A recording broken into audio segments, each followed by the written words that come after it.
Selamat pagi, siang, sore maupun malam untuk rekan-rekan semua. Saat ini saya akan sedikit menjelaskan mengenai kondisi geomorfologi atau bagaimana cara mengidentifikasi data-data geomorfologi.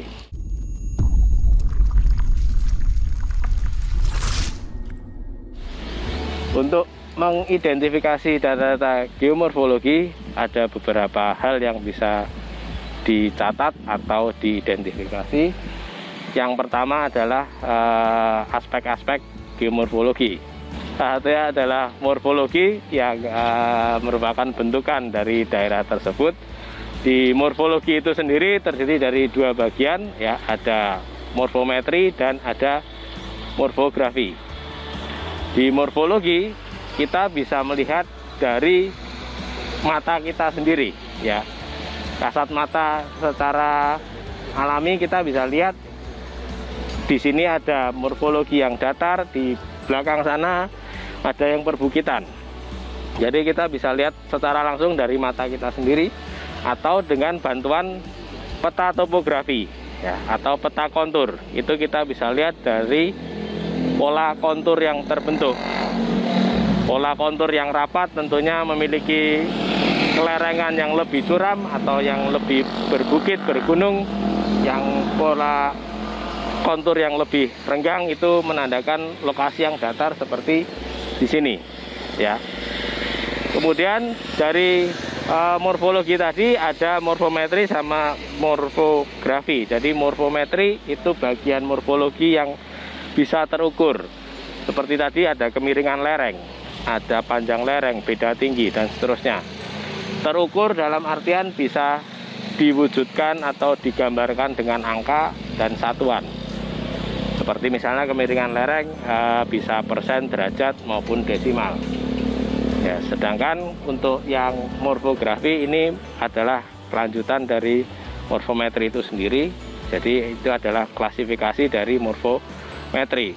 Misalnya datar, bergelombang, bergunung, berbukit, ya, untuk klasifikasi topografi atau kemiringan lereng. Jadi itu mungkin di aspek yang pertama, morfologi. Oke, baik, saya lanjutkan untuk aspek yang kedua, yaitu morfogenesa.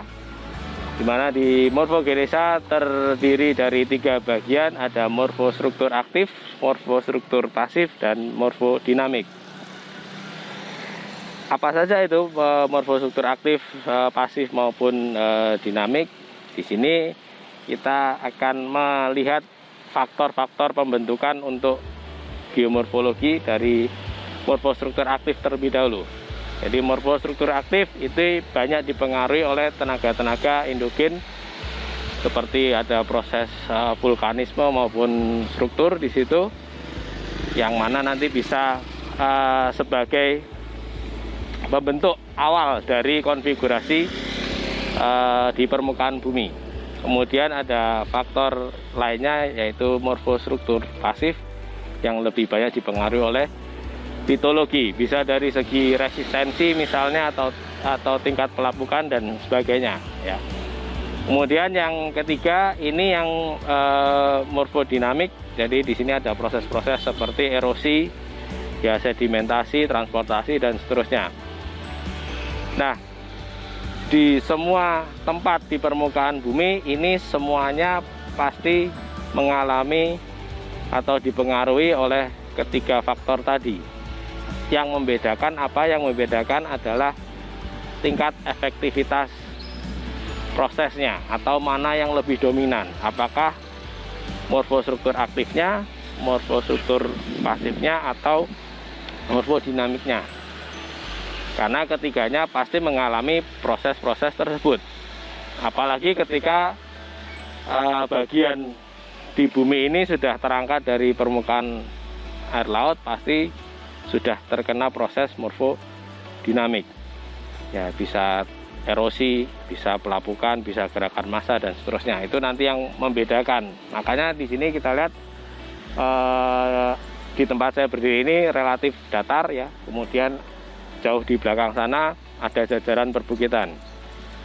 Ini bisa menandakan ada perbedaan dari ketiga faktor tadi. Bisa jadi sama-sama litologinya sama, namun tingkat proses eksternalnya atau proses-proses eksogennya yang membedakan. Jadi di sini datar, di sana tidak datar atau perbukitan pegunungan. Jadi mungkin seperti itu. Baik, saya lanjutkan lagi untuk penjelasan tentang aspek geomorfologi ya. Jadi di sini ada tadi sudah dibahas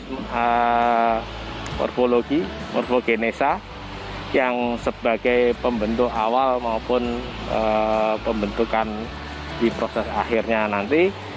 Dan ada satu lagi sebenarnya untuk mengidentifikasi atau mendeskripsikan geomorfologi di awal-awal ya, ada morpho arrangement.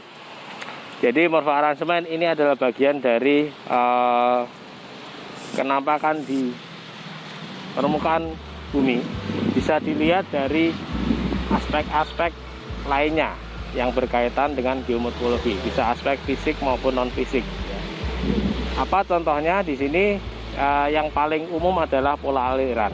Ya, pola aliran sungai ini bisa membantu mendeskripsikan geomorfologi di awal-awal.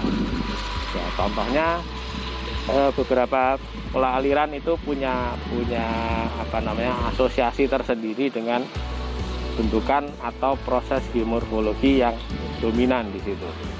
Contoh mungkin dendritik ya, dendritik ini kalau diasosiasikan lebih banyak ke tingkat resistensi yang sama ya, sehingga di situ nanti kita bisa simpulkan proses apa yang dominan. Kalau resistensi sama, kemudian banyak terjadi lapukan ya, lapukannya relatif seragam, oh berarti sudah ada proses-proses denudasi. Atau multibasinal. Multibasinal ini bentuknya spesial juga ya, di satu sisi dia punya aliran yang bercabang, tapi di waktu-waktu tertentu alirannya seolah-olah hilang dari permukaan. Nah, kondisi seperti itu tidak mungkin terjadi di daerah-daerah yang batuannya masih resisten atau masih ya resistensinya tinggi gitu ya. Jadi itu bisa terjadi hanya di batuan yang mudah larut. Salah satunya adalah di daerah kars, ya, penyusunnya gamping. Sehingga dari pola aliran sungai tadi bisa kita deskripsikan proses geomorfologinya atau satuan geomorfologinya. Di situ bisa kita pakai sebagai data untuk membantu dalam deskripsi tadi. Atau misalnya paralel lebih cenderung di daerah vulkanik. Misalnya ya rektanguler misalnya di daerah yang berstruktur dan seterusnya. Jadi setidaknya ada 3 aspek tadi ya, yang bisa membantu dalam mendeskripsikan geomorfologi. Awalnya memang morfologi dulu tadi karena ini yang paling mudah, datar atau tidak, bergelombang atau datar misalnya ya, berbukit dan seterusnya, bentuknya lembah atau gimana, kita ukur ya kemiringan lereng bisa dengan kompas atau alat yang lain ya, panjang lereng misalnya dengan pita ukur, bantuan itu alat-alat yang sederhana itu bisa kita lihat dalam klasifikasi yang sudah ada, berapa kemiringan lereng, berapa beda tinggi dan seterusnya. Itu dari morfologi, cukup sampai situ kalau morfologi. Nah, kemudian baru di morfogenesa kita lebih detail lagi melihat proses apa yang dominan, sehingga dalam kasus tertentu mungkin morfologinya sama-sama bukit, sama-sama jajaran pegunungan misalnya perbukitan, tapi perlu kita lihat morfogenesanya seperti apa ya, karena bukit itu bisa saja dipengaruhi dari proses struktur, ya, proses denudasi, proses pelarutan, itu juga bisa. Makanya setelah morfologi kita cek juga morfogenesa. Kalau di situ juga masih belum bisa menemukan proses yang dominan, kita lihat di pola aliran sungainya. Nah, pola aliran sungai bisa terlihat dengan peta yang skalanya jauh lebih kecil atau cakupan areanya lebih besar, sehingga bisa kita lihat alur sungainya seperti apa. Jadi itu kunci-kunci untuk menginterpretasi atau mendeskripsikan data-data geomorfologi di awal ini.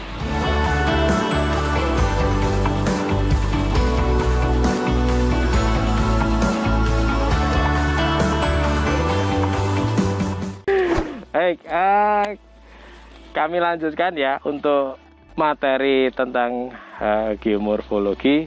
Kalau tadi masih tentang aspek-aspek umum ya, aspek-aspek umum untuk penilaian geomorfologi. Sekarang kita lihat kasusnya atau kenampakan salah satu contoh di lapangan seperti ini. Misalnya ada perbukitan yang seolah-olah terpisah seperti ini, kemudian banyak longsoran seperti ini ya. Ini contoh tipe-tipe dari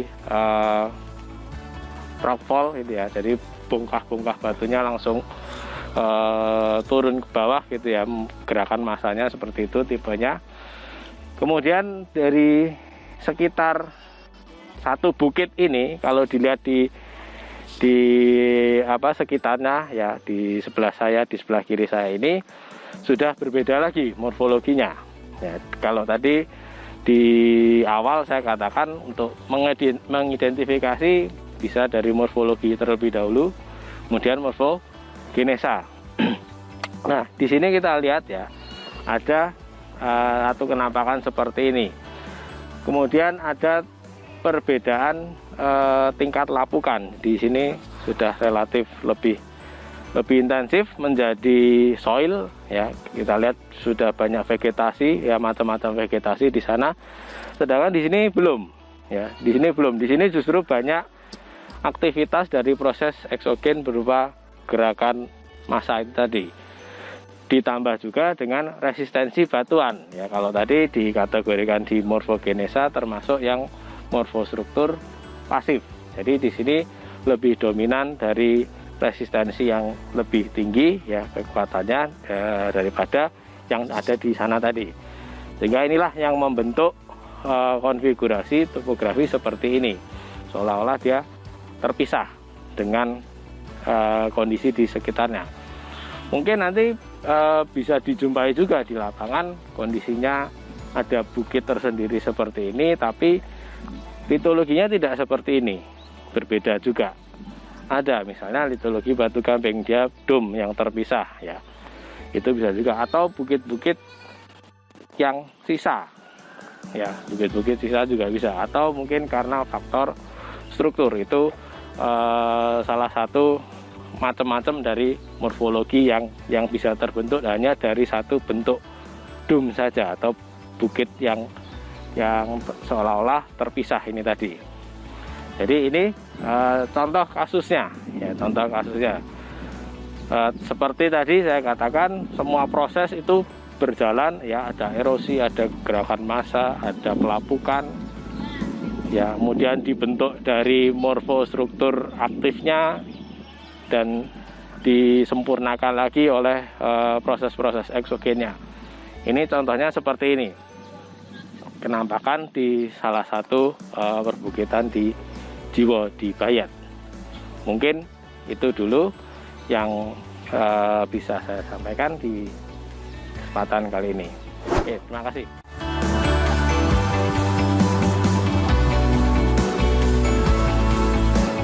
Oke, ini kita masuk salah satu ke analisis dalam morfologi ya. Salah satu morfologi ini bagian di morfometrinya, yaitu tentang pengukuran slope atau kemiringan lereng.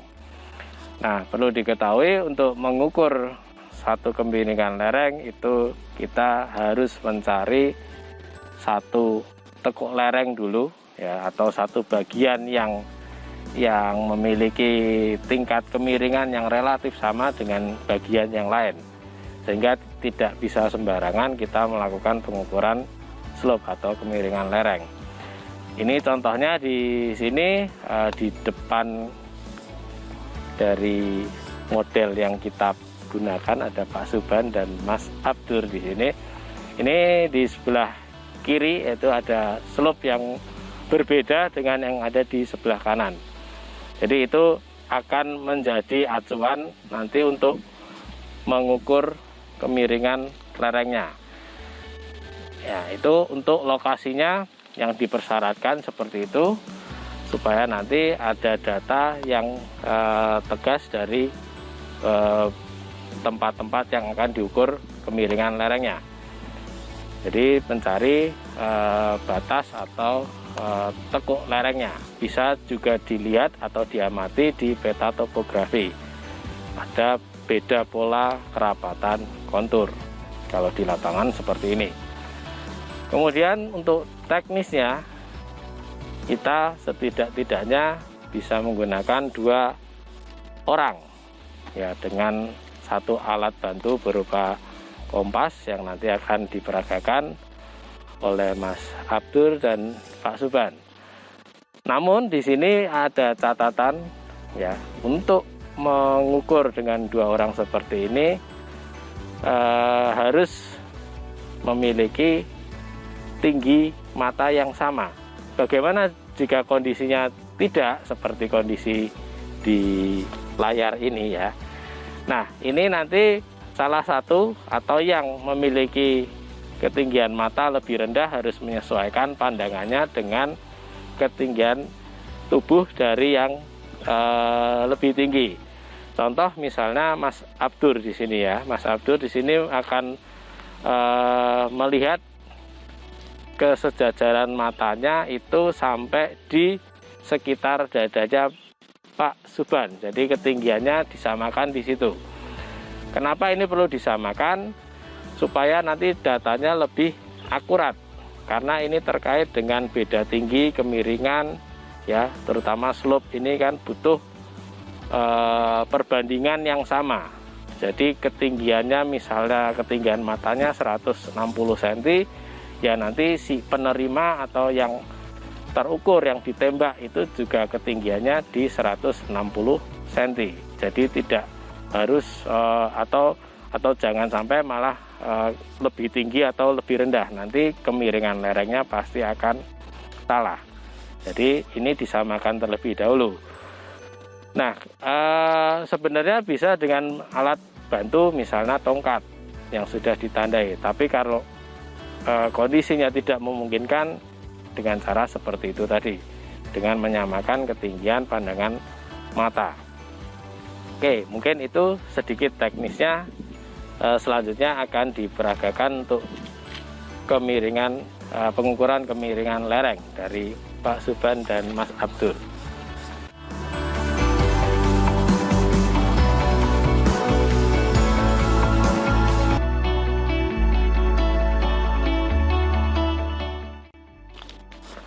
Baik, ini posisi untuk pengukuran kemiringan lereng. Di bawah ada Mas Abdur dan di atas nanti ada Pak Suban yang sudah siap-siap sebagai yang ditembakkan dari kompasnya yang dipegang oleh Mas Abdur. Jadi Mas Abdur yang pegang kompas di bawah, nanti kompasnya dibuka, kemudian posisinya berbeda dengan cara mencari azimut tadi. Ini kalau azimut tadi didatarkan, ini ditegakkan ya, posisinya miring seperti ini, dan dia akan melihat dari busurnya yang terbaca di situ.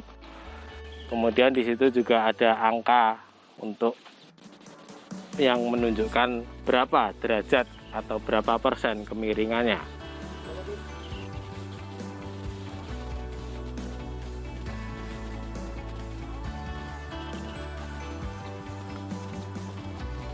Dan Abdur ini juga tadi mengarahkan ke dada, sekitar dada dari Pak Suban, karena tadi ketinggian matanya relatif berada di sekitar dada dari Pak Suban. Jadi bukan ke matanya Pak Suban atau ke kepalanya.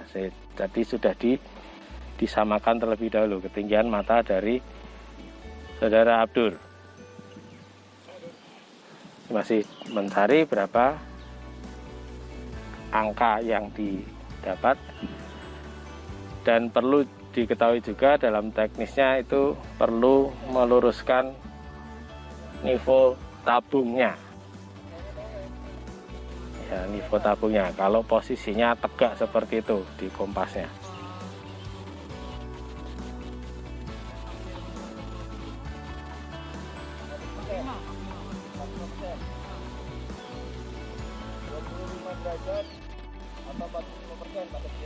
Oke, ini hasil pengukuran didapatkan 25 derajat atau 45% ya dari kemiringan lereng seperti ini. Memang kemiringan seperti ini sangat bervariasi tempat-tempatnya ya. Mungkin saja di sebelahnya juga sudah berbeda, tapi setidaknya kita bisa mencari atau mengidentifikasi lereng mana yang lebih dominan, itu yang nanti dipakai sebagai data. Semakin banyak data, prinsipnya semakin bagus. Jadi seperti itu kira-kira untuk pengukuran kemiringan lereng. Tepatnya di belakang posisinya Mas Abdur yang menembak atau syuting ke arah Pak Suban tadi. Sehingga di sini perlu dicermati bahwa posisi pengukur ya itu juga harus lurus tangannya ya, supaya derajatnya juga akurat, dan perlu men-settingkan tadi ya untuk nilainya ya, ada nivou tabung yang perlu dinolkan atau dilihat kesejajarannya sehingga nanti didapatkan angka berapa kemiringan lerengnya. Nah, setelah ini didapat, tentunya bisa kita lihat di klasifikasi yang sudah ada, apakah itu di Bidam atau yang lain. Kita lihat nanti kemiringan sekian persen atau sekian derajat itu kategorinya apa. Itulah nanti yang masuk di morfografi. Apakah datar, berombak, bergelombang, ya, berbukit, dan sebagainya. Cuman ini kita fokus di pencarian secara deskripsinya dulu ya, dari pengukuran di lapangan. Memang di geomorfologi untuk di GL1 ini belum kami minta untuk melakukan pemetaan geomorfologi. Hanya saja data-data seperti ini perlu kalian kuasai atau sudah diketahui, sekalipun ini tidak langsung ke lapangan. Mungkin seperti itu.